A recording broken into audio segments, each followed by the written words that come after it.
epidemiología de este virus. Y el segundo aspecto es cómo está la epidemiología actual y local. Bueno, el agente ya es bastante conocido por todos ustedes, es un nuevo coronavirus denominado coronavirus tipo 2 o coronavirus del SARS tipo 2. Es un ARN virus envuelto, cadena simple. El reservorio que se piensa de el reservorio, el reservorio intermedio, ¿no?, que se piensa de este coronavirus nuevo, se le ha atribuido a un mamífero denominado pan, mamífero de la zona de China, que es muy preciado por su piel, ¿no? Utiliza mucho en esa zona, ¿no? Es posible que sea el reservorio secundario, porque los reservorios primarios aparentemente son murciélagos. Ahora, ¿cuáles o cuántas epidemias de SARS por coronavirus hemos tenido? Esta es la tercera epidemia. La primera epidemia de SARS ocurrió entre noviembre del 2002 y junio del 2003, ¿no? Se inició también en China, en la ciudad de Guangdong. Esta epidemia tuvo una extensión de solamente 8.096 casos, afectó a 29 países, tuvo una mortandad de 774 pacientes fallecidos. El índice de letalidad para esta epidemia del SARS-1 que llamamos ahora, más o menos estuvo alrededor del 10 del 10%, ¿no? Y también afectó a pacientes mayores de 65 años en su mayoría. Eh, la segunda epidemia que se tiene razón que produce los coronavirus es el síndrome respiratorio agudo severo del Oriente Medio denominado MERS, ¿no? El MERS es una epidemia que más o menos tiene una duración desde el año 2012 hasta el 2014. Se inició en Shahad, una región en Arabia Saudí, y tuvo una extensión de 13 países en Oriente Medio. Fueron afectados 537 casos, sin embargo, hubo un brote posterior en Corea del Sur, por lo cual, si uno considera los casos incluidos en Corea, sumamos casi 2.500 casos. La letalidad del MERS más o menos se estima en el 30%. Hubieron 145 fallecidos en la epidemia en Oriente Medio, y en la epidemia en Corea hubieron 858 fallecidos. En promedio más o menos se estima un 30%. Es decir, el SARS-1, la letalidad más o menos 10%, ¿no? El SARS-2, letalidad 30%. Digo, el MERS, ¿no? 30%. Ahora estamos frente a una nueva epidemia que podríamos denominarle SARS-2, o la Organización Mundial de la Salud y la comunidad científica ha convenido en denominarle COVID, ¿no? COVID-19, para denominar a esta enfermedad producida por este nuevo coronavirus 2019, que apareció en China más o menos en diciembre del año pasado. Uno de los aspectos importantes que hay que recordar respecto a los coronavirus y a los virus de transmisión respiratoria es su mecanismo de transmisión. El mecanismo de transmisión de los virus respiratorios principalmente es a través de las famosas gotitas de flujo. Hay que recordar que cuando una enfermedad se transmite por la vía respiratoria, a la vez el mecanismo puede ser por gotitas o puede ser por aerosoles. Es diferente una enfermedad que se transmite por gotitas a una enfermedad que se transmite por aerosoles. Un poco para explicar esto, los aerosoles se consideran partículas menos de 5 a 10 milímetros, micras, menos de 5 a 10 micras, por lo cual, como su peso es muy poco, quedan suspendidas en el aire y pueden ser transportadas a largas distancias y pueden ser inhaladas, ¿no?, por una persona sana y contagiarse, ¿no? Así se transmite, por ejemplo, la tuberculosis o el sarampión. Y para ese tipo de enfermedades se necesita, obviamente, utilizar estas mascarillas con filtros N95. ¿Qué pasa con el virus de la influenza y el virus COVID-19 y otros coronavirus, que son virus respiratorios que se transmiten por gotitas? Esto es importante porque las gotitas que transmiten este virus son grandes, son gotitas de más de 10 micras, por lo tanto, por su tamaño, caen al suelo, ahí se desnaturalizan o pueden, digamos, pueden ser transportados por el calzado a otros lugares. Sin embargo, su transmisibilidad por ese mecanismo es un poco dudosa. Lo cierto es que estas gotitas, al ser expelidas durante la tos, estornudo, al hablar, tienen un alcance máximo de 1 metro, se estiman. Algunos dicen hasta 1,20 m, pero en realidad se estima que 1 metro, ¿no? Ahora prácticamente con la epidemia y la crisis de pánico que ha generado, todo el mundo dice, mejor hay que estar a 2 metros de distancia, ¿no? Lo cierto es que los estudios que se han hecho ya previamente con virus de la influenza principalmente se ha estimado de que, de que la distancia que alcanza no va más allá de 1,20 m, ¿no? Entonces, la distancia prudente de 1 metro sería recomendable para evitar la transmisión de estas gotitas de flujo, que son las que transmiten el virus del COVID-19, al igual que la influenza, ¿no? Estos conceptos básicos son fundamentales, porque en este momento circula mucha información, muchos estudios, muchas investigaciones. Por ejemplo, hay una investigación que dice que puede estar en aerosoles, si es cierto, puede estar en aerosoles. Cualquier microorganismo puede aerosolizarse, ¿no? Sin embargo, no es un mecanismo natural de transmisión. En algunas circunstancias, por ejemplo, en hospitales o en ambientes de forma de aerosoles, hay que tener cuidado, es cierto, pero de manera natural no se traten por aerosoles. Y esto es importante recalcarlo, porque ahí tiene que ver todas las recomendaciones que hay que hacer respecto a al control de la epidemia. ¿Dónde, dónde empezó o cómo empezó, dónde y cómo empezó esta epidemia? Eh, los primeros casos de la epidemia han sido relacionados a un mercado de marisco, de productos marinos, en la ciudad de Wuhan, en Hubei. Es el mercado Huanan, ¿no? Es un mercado, pero no solo es un mercado de productos marinos, ¿no? Sino también es un mercado de productos exóticos, ¿no? Vendían carnes de diferentes naturalezas.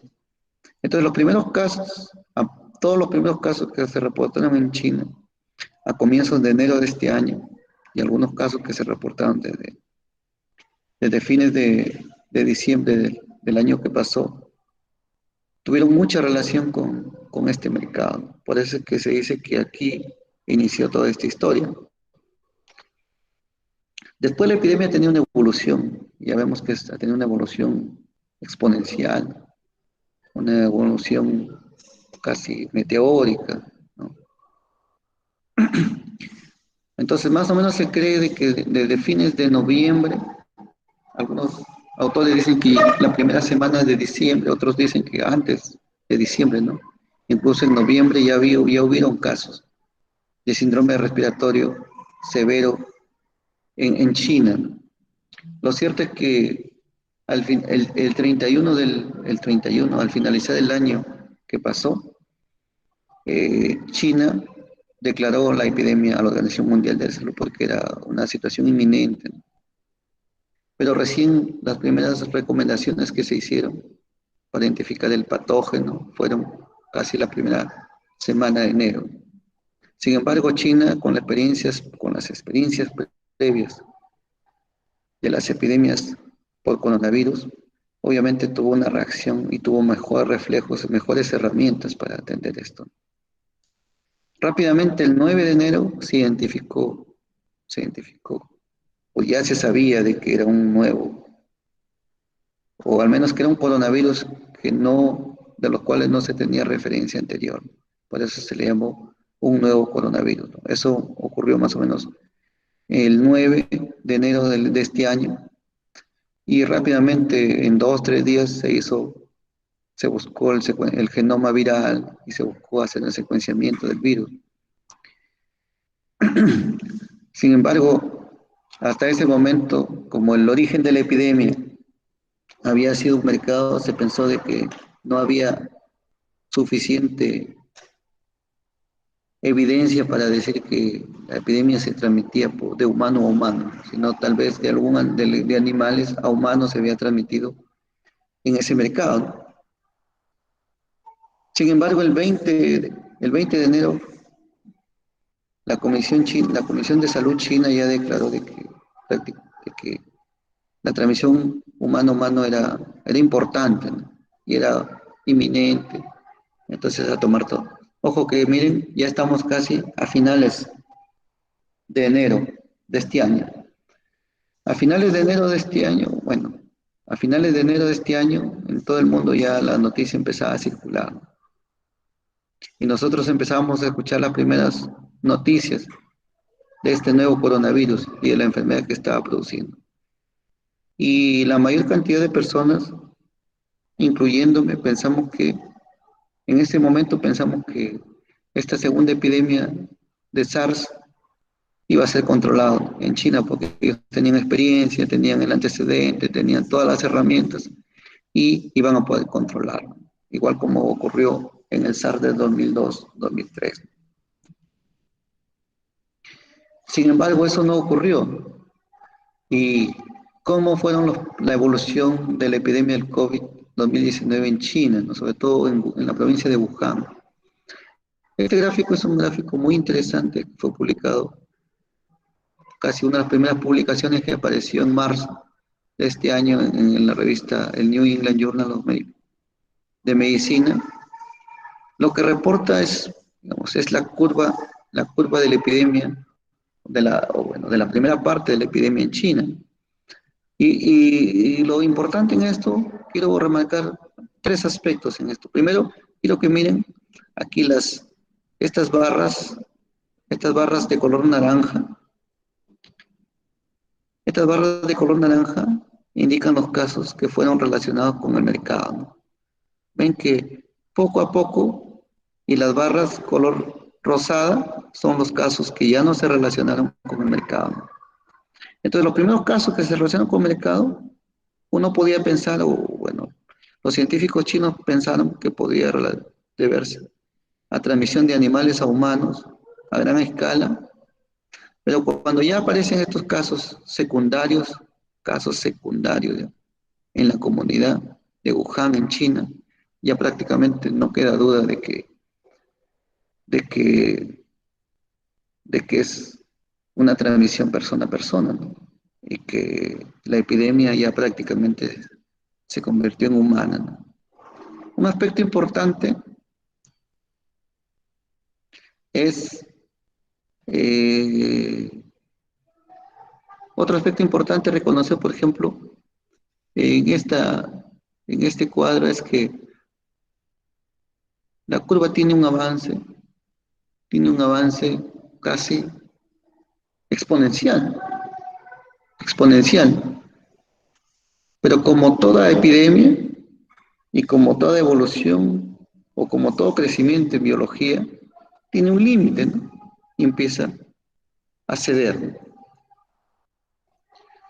También los estudios en China determinaron un aspecto importante, un dato importante, que es el índice de reproducción, el índice RO.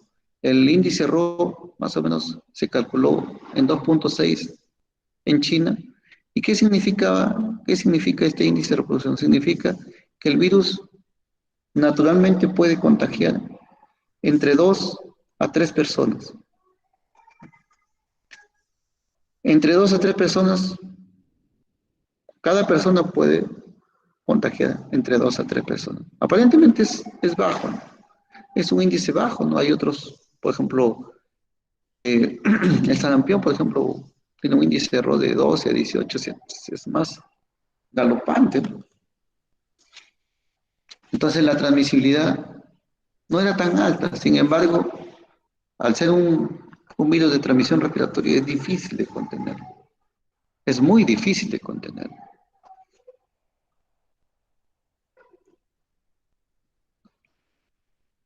Otro aspecto que nos mostró ya los datos de China era que la letalidad, es decir, la mortalidad de de la enfermedad tenía que ver con dos cosas, principalmente, con la edad y con la comorbilidad. Primero que se vio que a los niños no les afectaba significativamente. Y si se infectaba, no hacía una enfermedad grave. Es decir, no había ningún paciente que había fallecido menor de 24 años en las primeras series que publicaron. Ninguno. Ningún, ninguna persona menor de 24 años había fallecido. Entre aproximadamente 1000 casos, entre los primeros 1000 casos aproximadamente que hubieron en China. Sin embargo, se vio que a partir de los 40 años se empezaba a duplicar la tasa de mortalidad. La mortalidad normal en personas jóvenes era de 0,2, ¿no? Pero encima de los 40 ya había una mortalidad que era el doble de 0,4. Y encima de los 50, la mortalidad se triplicaba con respecto a los de 40, ¿no? Y, y prácticamente se sextiplicaba respecto a los pacientes menores de 40 años. Y así sucesivamente, ¿no? Y se vio que cuando el paciente tenía más de 60 años, la mortalidad prácticamente ascendía hasta el 3,6%. Y si el paciente tenía más de 70 años, la mortalidad era casi el 80%, del 8%. Y el paciente mayor de 80 años, la mortalidad era casi del 15%. Y de igual forma, ¿no? La comorbilidad era muy importante. Una persona que tenía diabetes o enfermedad cardiovascular representaban el 10 y el 7% respectivamente de los pacientes que fallecían. Un aspecto importante también que se ha dicho es que la tasa de fatalidad en hombres es casi el doble que las mujeres. Sin embargo, la fatalidad, estos datos están quedando cortos, porque acuérdense que estos datos son casi de los primeros 1000 casos que ocurrieron en China. Ahora que vamos a ver que tenemos cerca de 5 millones de personas afectadas. Y por la experiencia local que tenemos, vemos que la mortalidad en hombres versus mujeres, es prácticamente muy dispar, ¿no? En el hospital, por ejemplo, de cada 10 pacientes que tenemos, 9 son varones, uno solo es mujer. Y generalmente son mujeres de la tercera edad. Bueno, dicho estos antecedentes, vamos a pasar a la descripción de la epidemia actual, cómo está en este momento y cómo está a nivel regional y local. El epicentro inicial de la epidemia, que fue China. China rápidamente hizo cuarentena, tomó medidas de distanciamiento social y de aislamiento rígidas, y prácticamente su epidemia se estancó en cerca de 85.000 casos. Y reportaron 3.600 fallecidos. Después han hecho una corrección de sus datos donde hablan de 4.000 y tantos fallecidos. Lo que significa que más o menos la mortalidad en China estuvo entre 3 y 4% en los casos. Después de China, rápidamente pasó a algunos países cercanos, Corea, Japón, pero todos los países cercanos a China ya tenían experiencia de las epidemias. Esa previo, no solo experiencia, sino también tenían la tecnología para hacer PCR, ya tenían reactivos, además son poblaciones culturalmente más disciplinadas para acatar las medidas de distanciamiento social impuestas. La epidemia se trasladó a Oriente Medio, siendo uno de los países más afectados, Irán. Irán es uno de los países más afectados, todavía hasta la fecha. Y después la epidemia se trasladó a Europa. En Europa afectó principalmente a Italia y España, ¿no? Casi con mortalidades entre el entre el 8 y el 10 y el 12% de letalidad, ¿no? En Italia y España. Menos importante Francia y Alemania, menos importante también. Después Reino Unido, que van como epidemias más retrasadas, ¿no? A África, aparentemente todo ingresó mucho la epidemia. También hay que recordar que África es un país que está bastante ruralizado, ¿no? Y de repente, sí, sí. Y también los datos no son muy confiables de este continente. O tal vez recién está empezando a arrancar la epidemia. Pero después la epidemia se trasladó a los Estados Unidos. Inicialmente o mayoritariamente en Nueva York. Y finalmente la epidemia ha escalado en América Latina. Hoy por hoy tenemos en Estados Unidos más o menos que es el que reporta la mayor cantidad la zona con mayor cantidad de afectados. Tiene 1.500.000. En Europa también más o menos por ahí 1.500.000. En Asia, más o menos 1 millón. Ahora, por ejemplo, Rusia tiene cerca de 300.000, 330.000 casos más o menos. Miren, que ya lo superó a China, ¿sí? ¿No? Pues más o menos entre India está en 100.000 casos más o menos. Ahí suman más o menos. Y Irán otros 300.000 casos, más o menos. En general, Asia suma más o menos ahora en la actualidad 1 millón más o menos de casos. En América Latina estamos cerca del millón, o sea, aproximadamente hay 700.000 casos. En general, en todo el mundo, al día de ayer que hice la revisión de las estadísticas, hay más de 5.200.000 pacientes diagnosticados con COVID-2019, de los cuales han fallecido más de 340.000 pacientes.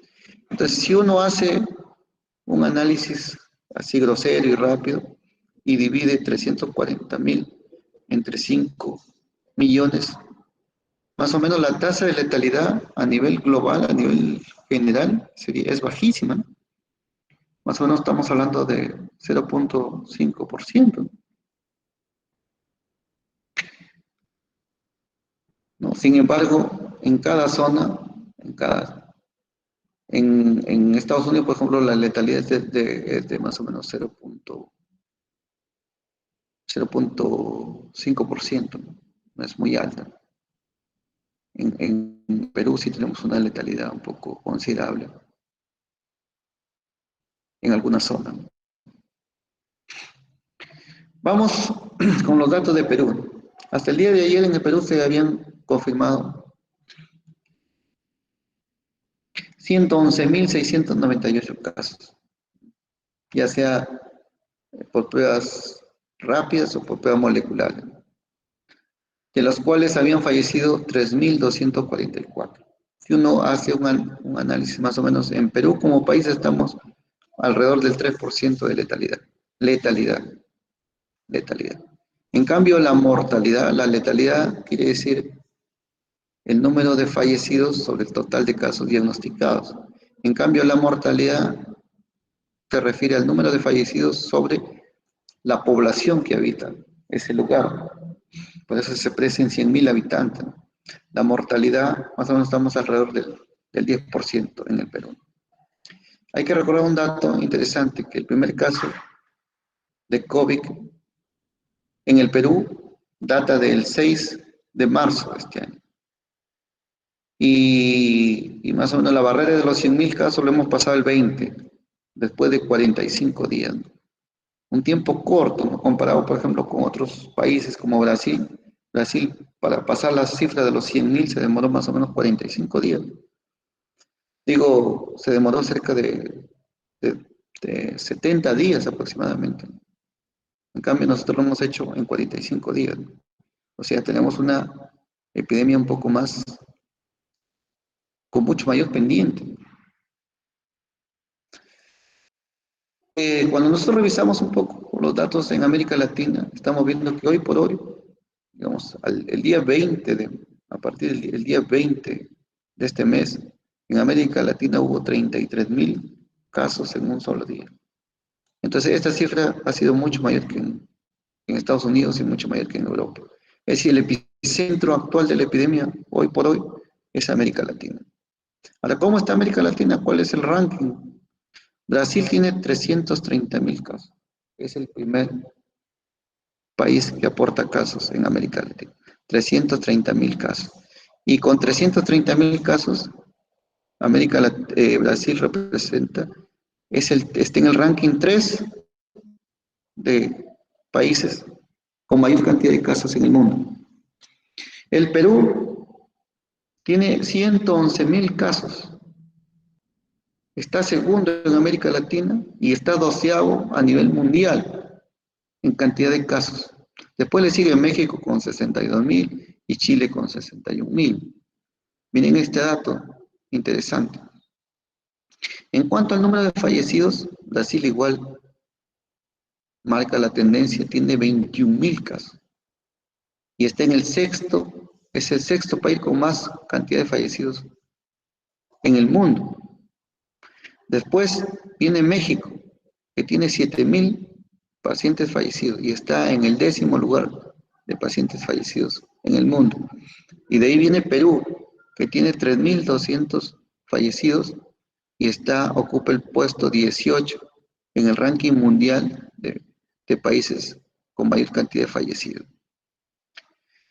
Ahora, pero ya vimos que una cosa es la cantidad de fallecidos y otra cosa es la tasa de letalidad y otra cosa es la tasa de mortalidad. Primero que la cantidad de fallecidos, por ejemplo, en Estados Unidos hay mayor cantidad de fallecidos porque obviamente hay mayor cantidad de población. Entonces el número de fallecidos tiene que ver con el número de casos y el número de casos con el número de población. Por eso es que más importante es el dato de mortalidad, porque hay mortalidad, en la mortalidad es el número de fallecidos respecto al número de pobladores que tiene ese país o esa región. Entonces, en el ranking de mortalidad, aquí aparece un país vecino que ha sido altamente golpeado y que sus cifras probablemente estén mucho mayores todavía, porque hay un periodo de su registro, ¿no? Ecuador tiene una mortalidad de 17 casos por 100.000 habitantes. En cambio, Perú está en más o menos 10 casos por 10.000 habitantes, hasta el momento. En algunas regiones más, otras regiones menos. Brasil está casi estamos como Brasil y Perú están por ahí. Y después viene México un poco más atrás. Ahora miren que Ecuador tiene menor cantidad de casos, pero la mortalidad es mucho mayor porque su área es pequeñita, ¿no? Tiene muchos casos en pequeña área, obviamente aportan más cifras a su mortalidad. ¿Qué, qué aprendimos o qué concepto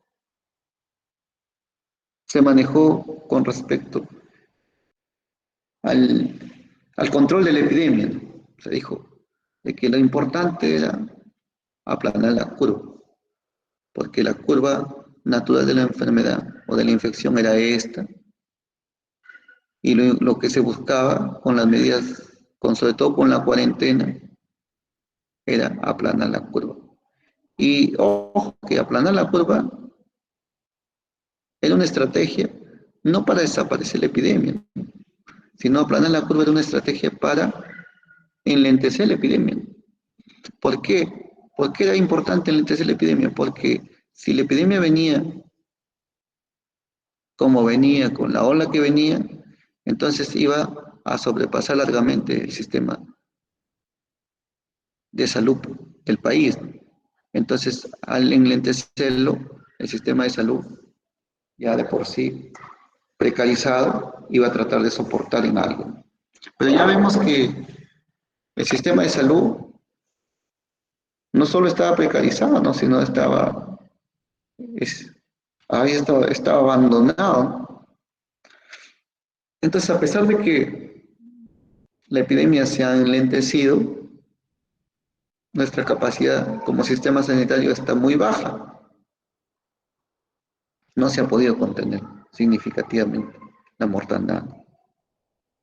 Entonces la estrategia que se planteó, la famosa estrategia del martillo y la danza, que lo que decía era que había que aplicar un martillazo, es decir, una cuarentena estricta para frenar la primera ola y después ir a danzar con las siguientes olas de la epidemia, era una estrategia racionalmente útil. Sin embargo, las estrategias que funcionaron en algunos lugares, por ejemplo, funcionó en China, en todos los países asiáticos, principalmente por la disciplina que tiene la población y por la capacidad de su sistema sanitario. En cambio, el débil sistema sanitario que tenemos en el país y la idiosincrasia de la población, claro, nos ha jugado en contra en esta epidemia. Eh, el día de ayer apareció un artículo en la BBC que dice la cuarentena en Perú, 5 factores que aplican por qué las medidas de confinamiento no impiden que sea el segundo país de América Latina como acá. Primero, habla de la informalidad. La población económicamente activa en el país es altamente informal. Después, habla de una falla logística para abastecerse, de las familias. O sea, las familias, un gran porcentaje de hogares en el país no cuenta con refrigeradora, entonces tiene que abastecerse del día a día. Y si cuenta con refrigeradora, no cuenta con la capacidad económica para abastecerse para un buen tiempo. Entonces tiene que abastecerse día a día, ¿no? Y en muchos lugares que no hay tampoco fluido eléctrico, es más complicado. El tercer aspecto que enumera es la aglomeración con los mercados, ¿no? La gente tenía que salir a los mercados y los mercados tuvieron todavía carta libre para atender, porque eran productos de primera necesidad, pero obviamente se hizo sin una disciplina adecuada. Entonces los mercados tuburizados que estaban se volvieron mucho más tuburizados porque la gente tenía horarios estrictos para ir a comprar. Entonces se volvieron verdaderos caldos de cultivo para el virus. Y otra situación fueron los bancos, ¿no? Porque los bancos, la que se tiene de las transferencias interbancarias, y es más, la estrategia del gobierno de dar un bono a través de los bancos generó una aglomeración sin precedentes, ¿no? En los bancos, ¿no? Y sin ninguna estrategia, obviamente que también fueron centros de o lugares de transmisión. Y el último aspecto que remarcan es el hacinamiento en casa. Te escucho bien.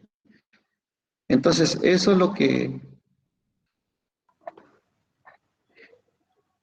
eso es lo que ocurrió con el distanciamiento, eso es lo que ocurrió y no se pudo, digamos, guardar el distanciamiento social respectivo. Entonces, eh, esa falta de previsión, obviamente que nos ha pasado factura, una gran factura, que lo estamos viendo en muertes, que lo estamos viendo en, en pacientes graves, en hospitales hacinados. Entonces, eso es lo que nos está pasando una mala pasada.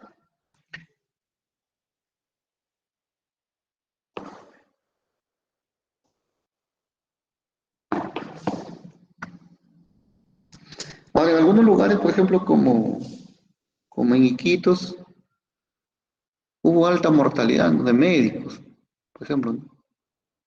Y llamó la atención, ha llamado la atención. Acá un reportaje de la República de este periodista Ricardo Uceda, que hace una entrevista a unas autoridades médicas de la región de Loreto. Ellos enumeran 6 aspectos de la mortalidad, sobre todo en médicos, ¿no? Uno dice que había falta de equipo de protección personal, la automedicación. Otro fue que muchos médicos no le dieron importancia a sus síntomas y no fueron a descansar, ¿no? Y otros que una vez que descansaron, se recuperaron, ya no fueron a, ya no fueron a, ya no fueron rápidamente incorporados a trabajar, ¿no? Me dan un minuto, disculpen, tengo que atender una llamada, por favor. Aló.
Doctor, por favor, ¿puede activar su micrófono?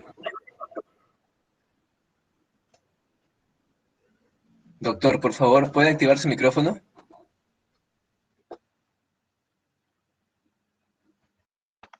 ¿Lo desactivaste? Ahora sí, doctor. Ya, ¿Puede continuar? disculpen. Le decía de que, ahí vamos a,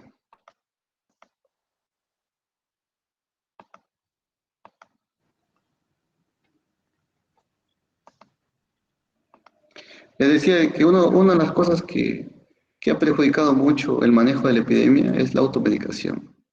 Y también aquí hay que reconocer que los médicos hemos jugado un papel un poco confuso en esta epidemia. Aparte de los políticos, también los médicos tenemos nuestra responsabilidad. Primero, porque la comunidad médica no se ha puesto de acuerdo, a pesar de que existe sin número de evidencia de que ninguno de los antivirales y de los medicamentos que se está utilizando es útil o ha demostrado eficacia contundente respecto al manejo del coronavirus. Sin embargo, se ha permitido que el Ministerio de Salud y muchos colegas estén prescribiendo estos medicamentos. Entonces, eso es muy peligroso. Es muy peligroso porque a muchas personas les está dando una sensación de seguridad, de falsa seguridad. Es muy peligroso porque muchas personas probablemente el exceso de mortandad que estamos teniendo se deba a la toxicidad de algunos de estos medicamentos. Es muy peligroso porque se ha disparado la venta de los medicamentos. Es muy peligroso porque todo el mundo, especialista o no especialista, conocedor o no conocedor, está recetando y prescribiendo medicamentos sin ningún criterio para ello. Entonces es muy peligroso y es peligroso principalmente porque el Ministerio de Salud lo ha tomado así, ¿no? Entonces tenemos la mala costumbre de remediar todo, ¿no? Lo bueno y lo malo de otros sitios y estamos remediando cosas malas, ¿no? Entonces que la automedicación y la medicación inadecuada ha jugado un papel preponderantemente negativo en este manejo de la epidemia, ¿no?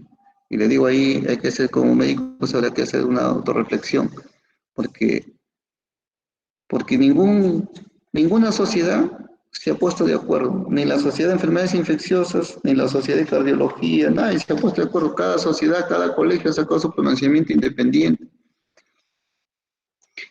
Y en lugar de sumar esfuerzos, han confundido a la población. Y la población confundida, obviamente con el temor, ha empezado a tomar de todo, para todo y por todo. Entonces, eso ha complicado, obviamente, el manejo de la epidemia. Ahora en Lambayeque, ¿cómo estamos en Lambayeque? En Lambayeque hemos tenido una epidemia bastante importante. Al 20 de mayo, que tengo estos datos, la región Lambayeque había mostrado 23.000 pacientes, de los cuales 5.581 eran positivos. O sea, el 23% era positivo. Pero significa más o menos que la quinta parte de los pacientes que se muestran son positivos, ¿no? Eso es muy bajo, ¿no? Debería mostrarse más gente, porque seguramente, y también nosotros que atendemos a pacientes, cientos de pacientes, tal vez miles de pacientes, no se les ha hecho prueba y están subnotificados, ¿no? Entonces la positividad es alta, obviamente, porque falta prueba, ¿no? Si se aumentan las pruebas, la positividad va a bajar. Los distritos más afectados, Chiclayo y Ferreñafe, ha sido, lamentablemente, ha tenido un desenlace muy triste. Monsefú, también muchos casos. Y hemos tenido la letalidad más alta de la región, más o menos. En un momento hemos tenido hasta en 15% de letalidad, ahora más o menos estamos en 9-10%. Está bajando la curva. A nivel nacional la curva ya está bajando. Ya se puso la mesa. Pero esa es la evolución natural, es la evolución natural de la epidemia. No tiene mucho que ver con, con los impactos médicos o del sistema de salud. La epidemia en Lambayeque, bueno, los datos que tenemos a la fecha son 5.600 de ayer, 5.690. 516 fallecidos, probablemente hay una tasa de fallecidos mucho mayor, que representa una letalidad del 9%. Sin embargo, la mortalidad en Lambayeque, o sea, por 100.000 habitantes está en 40, ¿no? Y en algún momento llegó a 50, ¿no? Imagínense, la mortalidad nacional, lo voy a poner acá para que no lo olviden, la mortalidad nacional más está alrededor del 10%. Y nosotros tenemos una mortalidad 4 a 5 veces mayor a la nacional. Hemos estado en 50 por 100.000 habitantes en algún momento, ahora estamos en 40 por 100.000 habitantes.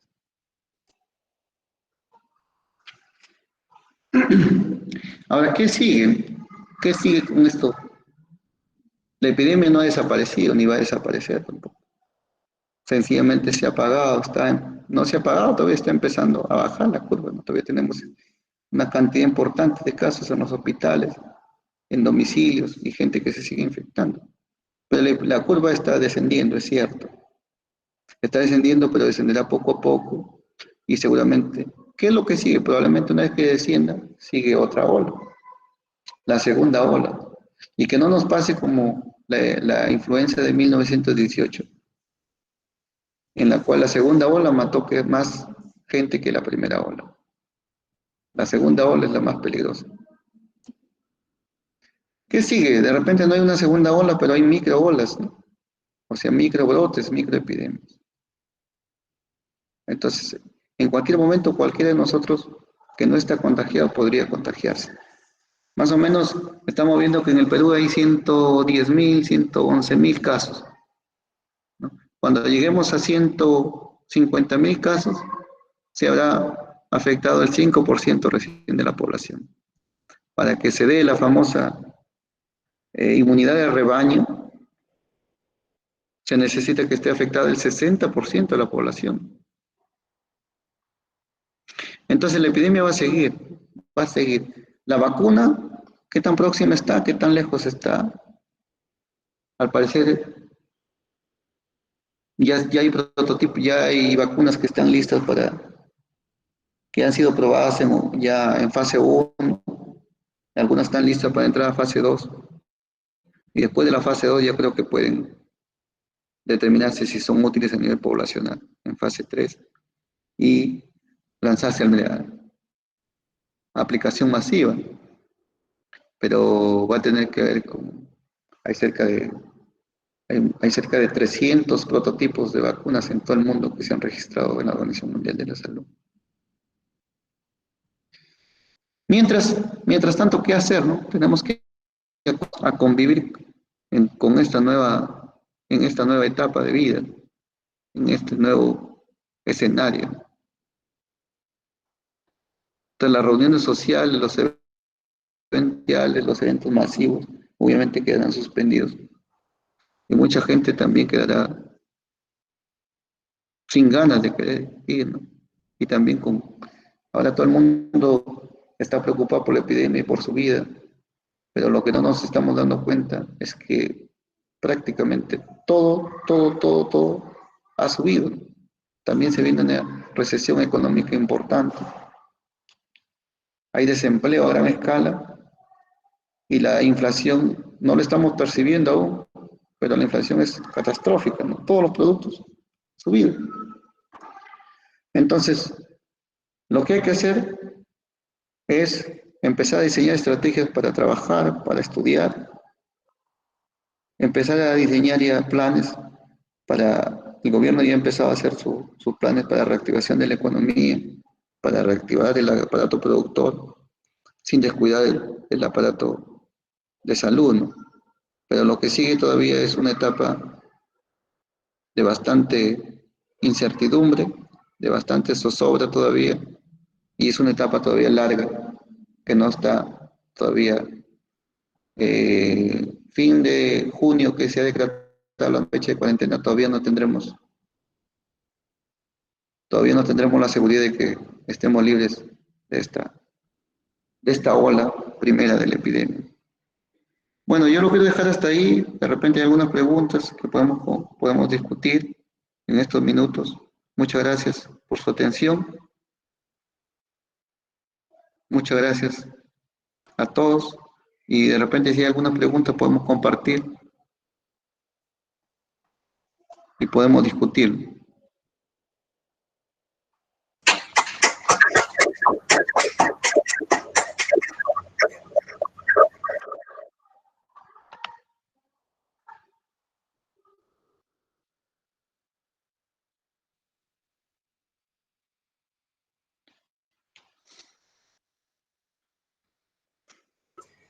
Muy bien, agradecemos al doctor Villegas por su brillante conferencia. Y ahora le invitamos, por favor, a que vea la banda de preguntas que está en el chat, en el lado derecho de su computadora. Ya, vamos a... Ahí aparecen las preguntas que le va a estar más formular el público asistente. Muchas gracias, doctor. Ya.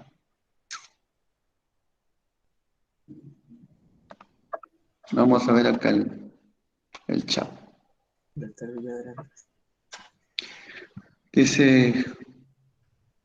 Dice acá, pregunta Carolina, dice, ¿a qué se debe la diferencia significativa entre los casos positivos entre varones y mujeres? Esa es una pregunta interesante, ¿no? La ciencia todavía no lo ha dilucidado, ¿no? Se cree que las mujeres, sobre todo las mujeres en edad fértil, tienen una protección a través de las hormonas femeninas. Sin embargo, esas son hipótesis, todavía necesita ser sometido a la prueba científica de rigor. Pero los datos empíricos nos dicen que los varones son más afectados que las mujeres, ¿no? Es algo contundente. Rodrigo Hurtado dice,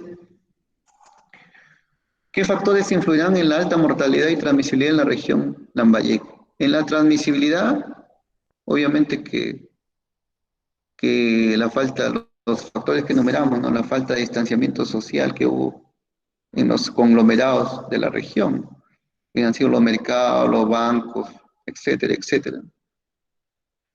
Y en la mortalidad, seguramente que también son los mismos factores que han pasado en Iquitos.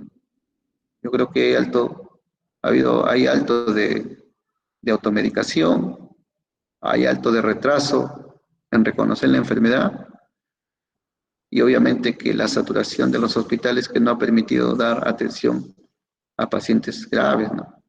Entonces pues el hospital se llenó y todo el que seguía y ya no había oxígeno, prácticamente se tuvo que dejar morir, ¿no? Fabiola Tatiana dice, la posibilidad de que la inmunidad al SARS natural o adquirida pueda exacerbar la infección, reinfección, en lugar de evitarla o mitigarla. Sí. Normalmente, depende, eh, normalmente los antígenos que se utilizan para vacunas, para generar anticuerpos protectores, son generalmente anticuerpos neutralizantes, ¿no? Cuando una persona se afecta naturalmente contra una infección, genera dos tipos de anticuerpos, anticuerpos neutralizantes y anticuerpos no neutralizantes. Los que son neutralizantes son los que controlan a la infección. Había alguna hipótesis de que la inmunidad natural pueda generar anticuerpos que puedan generar o que puedan condicionar el aumento de la gravedad en una próxima infección, tal igual como ocurre con el dengue, por ejemplo. Sin embargo, los antecedentes previos con otros virus, con el SARS y con el MERS, revelan que la inmunidad natural, al menos la natural, eh, produce protección o anticuerpos neutralizantes hasta por 2 a 3 años. Y la inmunidad adquirida, bueno, no. En el SARS-1 y en el MERS no se llegó a desarrollar vacuna. Esa ha sido también una tarea pendiente de la ciencia, ¿no? Dejarlo ahí y no terminar la tarea de desarrollar una vacuna, ¿no? Y por eso estamos pagando. No es como la influenza tenemos vacuna, no aparece una nueva cepa, pero la vacuna anterior protege en un 60% a cualquier nueva cepa, ¿no? Entonces hay una inmunidad cruzada, ¿no? Entonces por eso también no vemos con mucho optimismo una vacuna pronta para este nuevo coronavirus, ¿no? Han pasado, han pasado cerca de 20 años desde el SARS-1 y nunca hubo vacuna. Entonces, ¿qué nos haría pensar que en 6 meses o en un año para este SARS-2 haya vacuna, ¿no? Tal vez con todo lo que está pasando, tal vez haya mayor interés, ¿no? Pero a veces no se trata solo de interés, sino se trata de versatilidad para hacer una vacuna. Angie dice, quería saber qué medidas se deben tomar en Lambayeque para que los casos disminuyan. Las medidas que se deben tomar son las de siempre, ¿no? El distanciamiento social.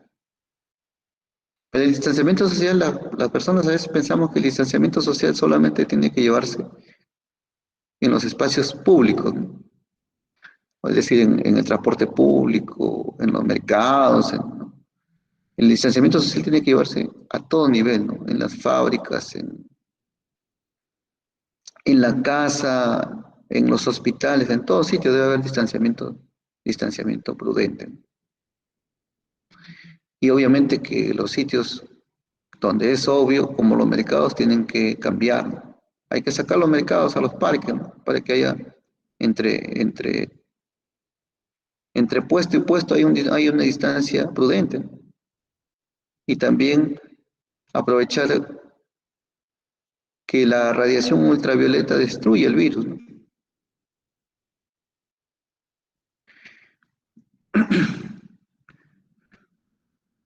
Renato dice, a ver, por acá se me pasó la Renato. Si hay alta posibilidad para los próximos meses de un segundo brote, ¿qué medidas se están preparando? Yo creo que todas, ¿no? Todas las que no tomamos antes, ¿no? Hay que tener una reserva de alimentos. Medidas en casa, reserva de alimentos, ¿no? A nosotros, por ejemplo, siempre nos enseñaron de los simulacros de sismo, tener nuestra mochila de emergencia y todas esas cosas, ¿no? Y yo recuerdo una charla que di eh, sobre coronavirus antes de que aparezca acá en el país. Y obviamente que no tenemos cultura de previsión como, como, como población. Por eso es que hay que tomar todas las medidas, todas las medidas del caso, todas las medidas del caso. Hay que abastecerse de lejía, alcohol gel, ¿no? esas cosas, alimentos, hay que aprender a mantener distanciamiento social, hay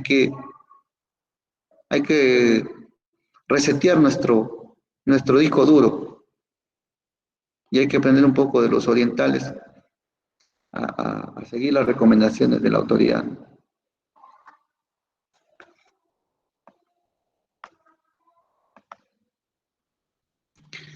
Oscar dice, al principio pues, mencionó que las partículas virales podían estar en aerosoles. Eso quiere decir que el virus puede estar suspendido en el ambiente.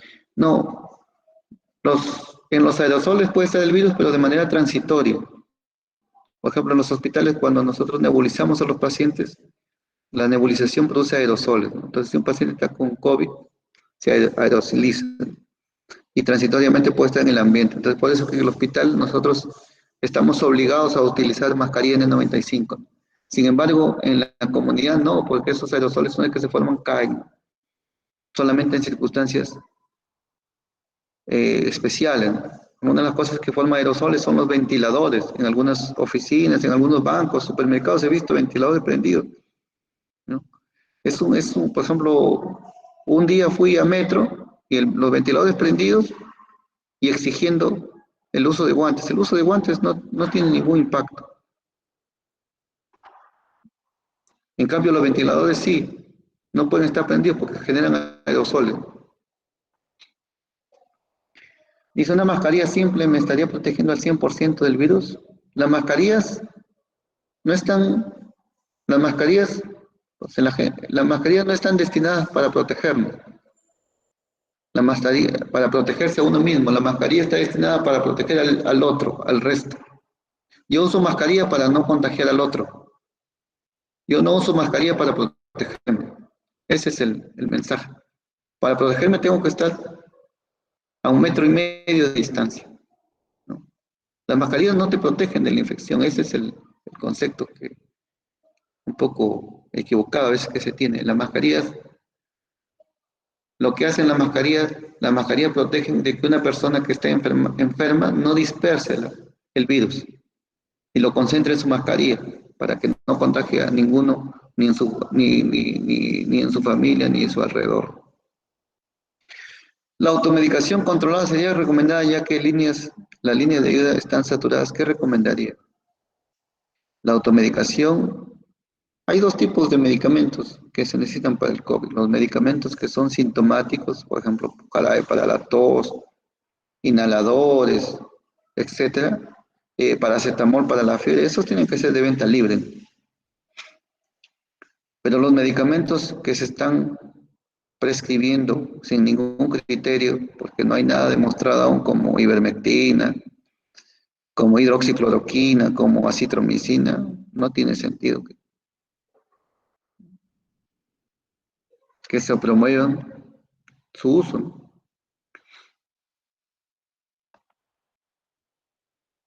Dice, con respecto a la medicación en enfermo con coronavirus, ¿qué nos podría recomendar? Los medicamentos para coronavirus todos son sintomáticos, ¿no? Todos son sintomáticos, no hay ningún medicamento. No hay ningún medicamento que se haya demostrado que sea útil.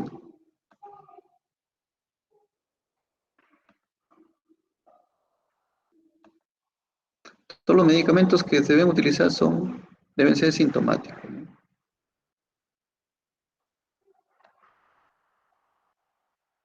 Los medicamentos antivirales o con efecto antiviral, ninguno demostró eficacia.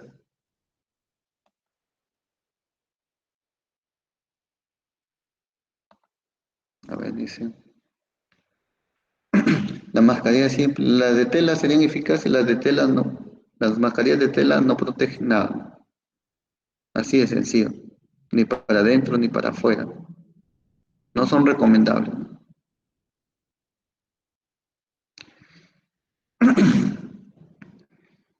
Un enfermo con coronavirus la medicación, le decía que para el paciente con coronavirus lo que hay que dar es sintomático solamente. Si el 80% de pacientes con coronavirus mejora con medicamentos sintomáticos, o sea, solamente con paracetamol, inhaladores, jarabe para la tos, el 80%. El 20% que no mejora tiene que ir a un hospital para que sea controlado o monitoreado por un médico con experiencia en eso, ¿no? ¿El Perú debe continuar en cuarentena o mejor una cuarentena voluntaria? El problema es que la cuarentena voluntaria nadie lo está desarrollando. Idealmente debería ser, si nosotros tuviéramos, si la población en general tuviera mejor cultura, no necesitaría de ninguna cuarentena, porque ellos mismos estarían decidiendo qué hacer con eso. Pero el problema es que la población tiene diferentes grados de cultura y de creencia, ¿no?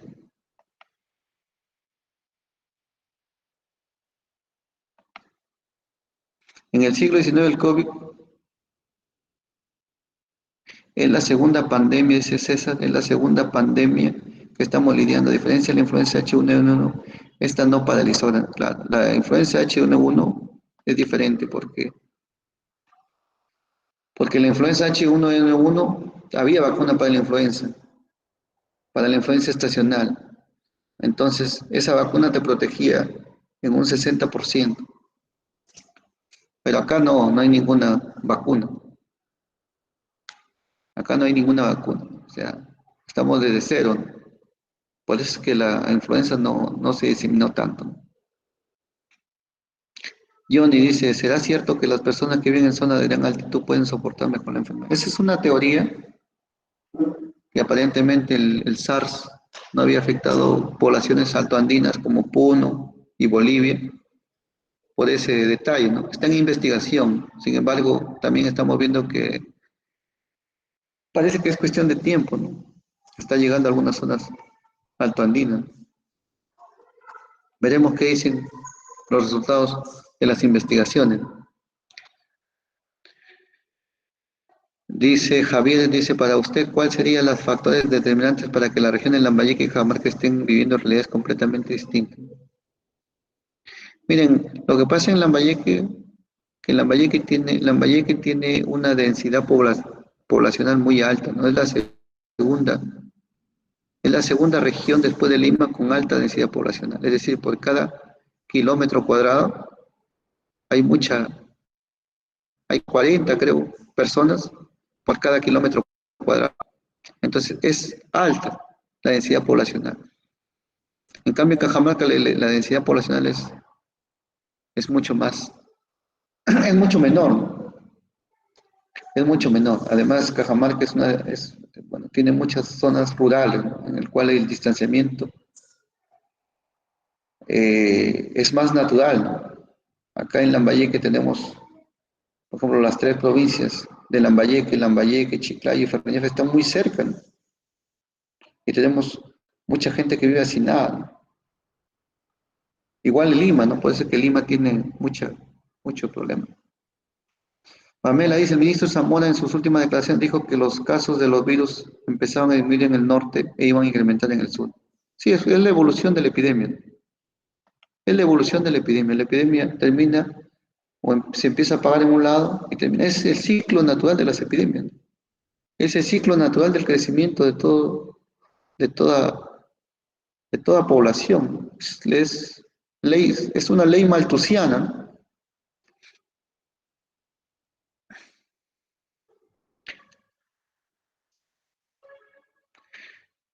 ¿Por qué al inicio no se expandió al sur? Porque obviamente las ciudades de la costa son las ciudades más transitadas, ¿no? Chiclayo, el virus entró a Chiclayo, no solo la gente que vino de Lima, que venía de España, de Francia, digo de Italia, que llegó a Lima y de ahí pasó a Chiclayo. No solo ellos trajeron el virus, también vino gente de Ecuador trayendo el virus. ¿Por qué? Porque Chiclayo es una zona de tránsito, de alto tránsito en el norte.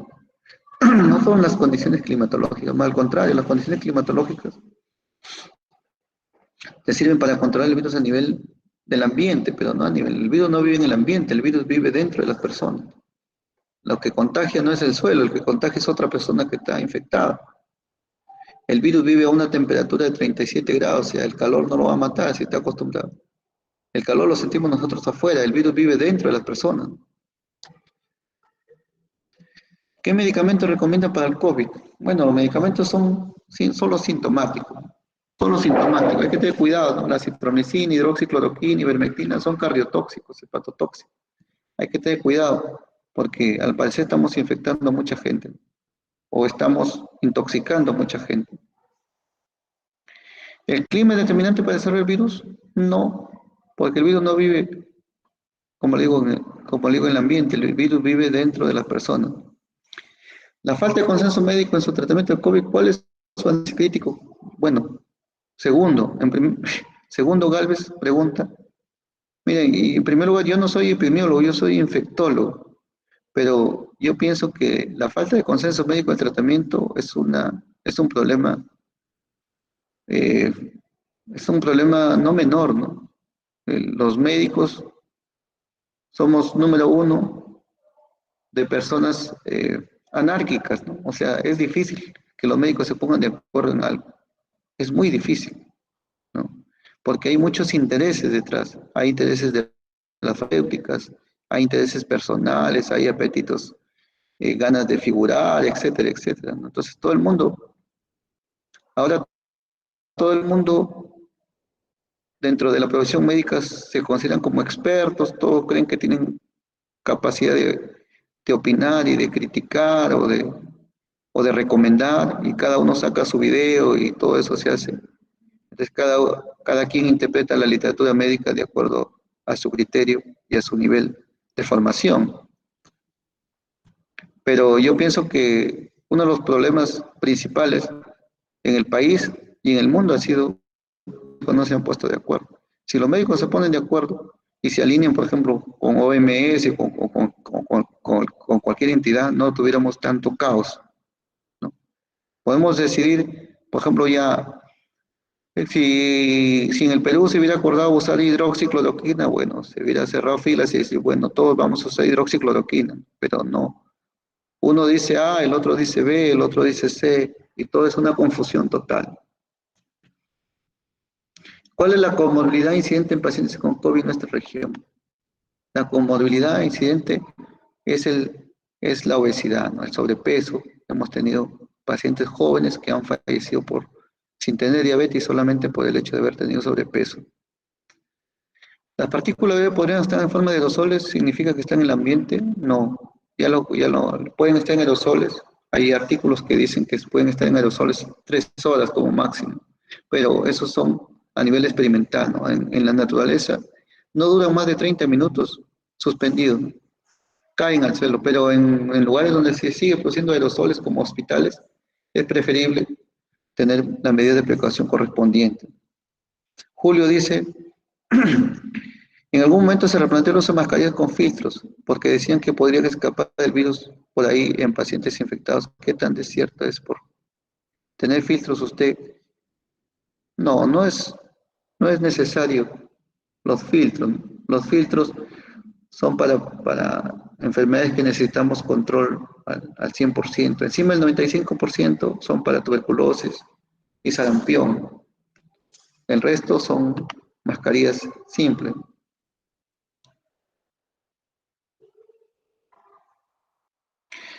¿Qué opina de los respiradores con válvula de filtro para evitar contagiarse? Bueno, es preferible una mascarilla.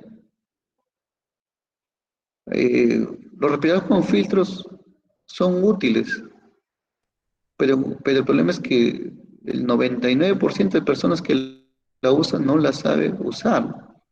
Entonces termina contagiándose o puede contagiarse por mal uso. Entonces es preferible no utilizarla mal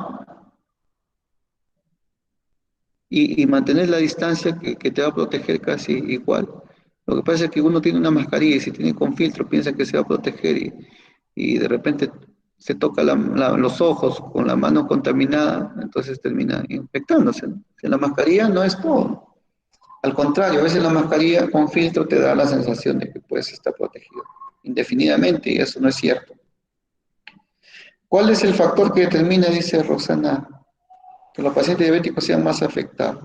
Al parecer, el paciente diabético, el paciente con obesidad, y el paciente hipertenso tiene mayor cantidad de receptores del virus, que son los receptores, los mismos receptores del tipo de la enzima convertida de angiotensina de tipo 2.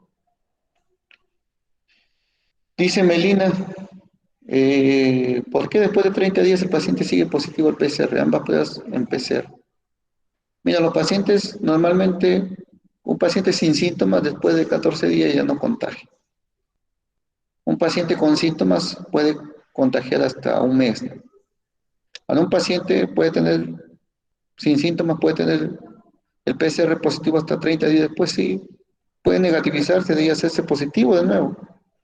Pero lo que pasa es que son partículas virales a veces que ya son inertes, no son en cantidad suficiente como para contagiar. Pero el PCR puede seguir saliendo positivo, porque el PCR lo único que te mira es que tienes partículas o componentes del virus que pueden estar todavía circulando en su garganta. Dice Luis, cuando menciona que el virus vive dentro de la persona, no en el ambiente, vive, es un término técnico, obviamente, ¿no?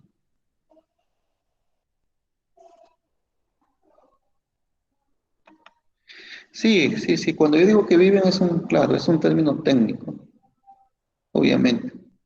Es un término coloquial, diría yo. Los virus, los virus obviamente los coronavirus son virus envueltos. En el ambiente, en los ambientes no pueden resistir, se desnaturalizan. Porque una vez que se desnaturaliza la envoltura, que son lipoproteicas, como toda envoltura biológica, las partículas virales, digamos, quedan inertes.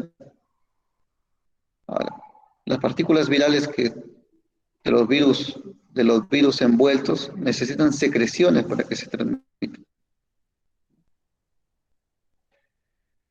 Y esas secreciones, obviamente, que se lo brindan los huéspedes.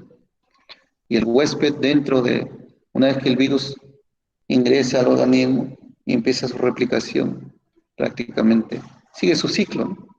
Como cualquier otro organismo viral. Dice Lourdes, ¿cuándo cree que se puede reincorporar el personal de salud desde que es diagnosticado con COVID? Hay controversia, sí, hay mucha controversia. Lo que pasa es que la literatura, eh, más tarde voy a hacer una exposición al respecto sobre el personal de salud para el colegio médico. Lo que pasa es que lo que pasa, Lourdes, es que el personal de salud se está orientando ahora por las normas del Ministerio de Salud, y el Ministerio de Salud se ha orientado por normas extranjeras, donde para dar de alta, utilizan criterios laboratoriales. Sin embargo, esas pruebas laboratoriales no tenemos en el país, ¿no? El PCR cuantitativo no tenemos acá en el país. Entonces, es difícil. Lo que nosotros recomendamos es algo práctico.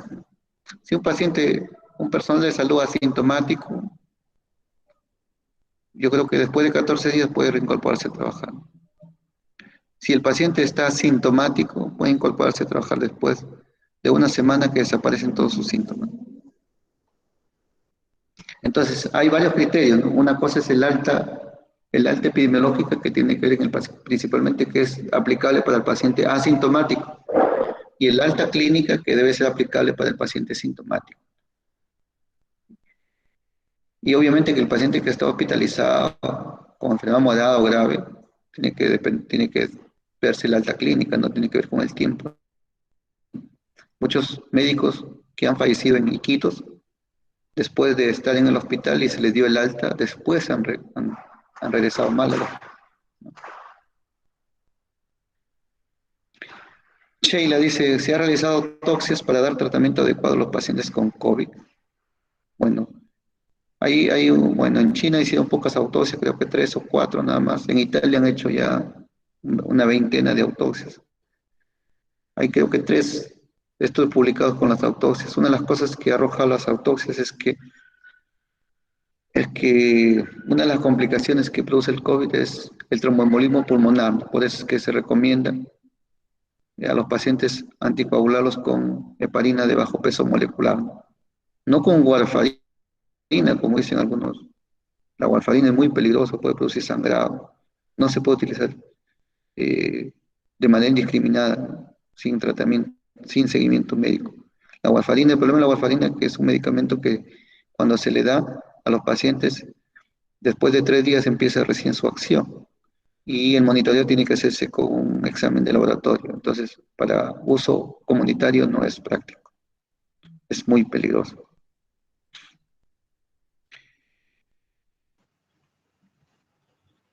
Dice, algunos médicos están prescribiendo lopinavir y ritonavir, medicamentos para el VIH. Hay muchos medicamentos para el VIH. Es decir, los medicamentos antivirales no solo son útiles para un virus, son útiles para muchos virus. Uno de ellos son el VIH. Por ejemplo, la ivermectina que se utiliza es útil para el VIH, para el dengue y también para el SARS, para este SARS-2. Pero a nivel in vitro no se ha demostrado aún su eficacia in vivo, porque la dosis tendría que estandarizarse todavía. O sea, primero estudios in vitro preclínicos, de ahí habría que hacer estudios preclínicos de nivel 1 para ver eficacia, de nivel 2 para ver seguridad y nivel 3 para ver eficacia y seguridad a gran escala. Y recién uno puede utilizarlo.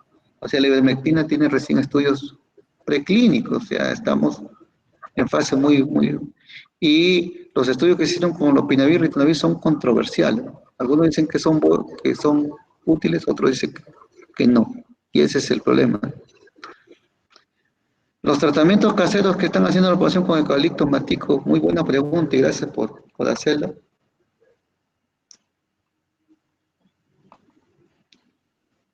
Matico, ajo, esos tratamientos no sé si son buenos, pero lo que sí sé es que son malos. Produce diarrea. Todos los pacientes que están con diarrea estamos detectando que están tomando esos preparados con ajo y quión, ¿no?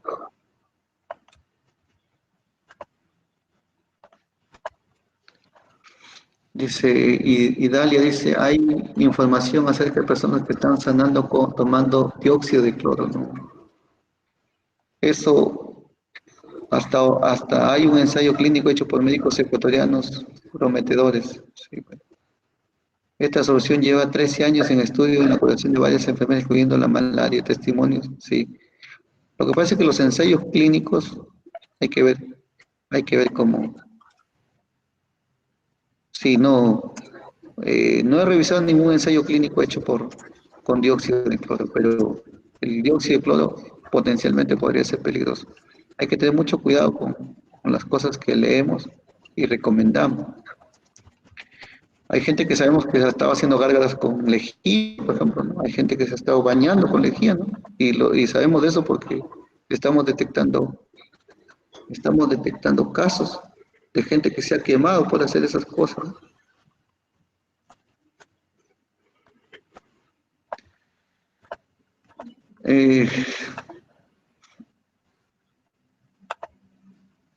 Saludos, Lourdes.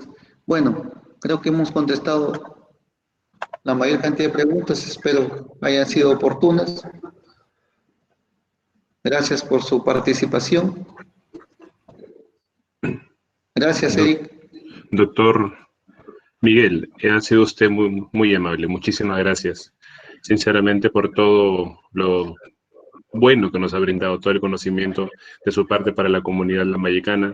No solamente lambayecana, nos acompaña también aquí, mediante este medio, gente de Lima, gente de México, ¿no?, que se ha interesado en escuchar un poco acerca de la situación epidemiológica de COVID aquí en Lambayeque. Doctor, ha sido usted muy amable, muchísimas gracias, excelente su ponencia, y nuevamente agradecerle a todos ustedes, jóvenes profesores, colegas, por la participación en este primer encuentro científico biomédico sobre COVID-19.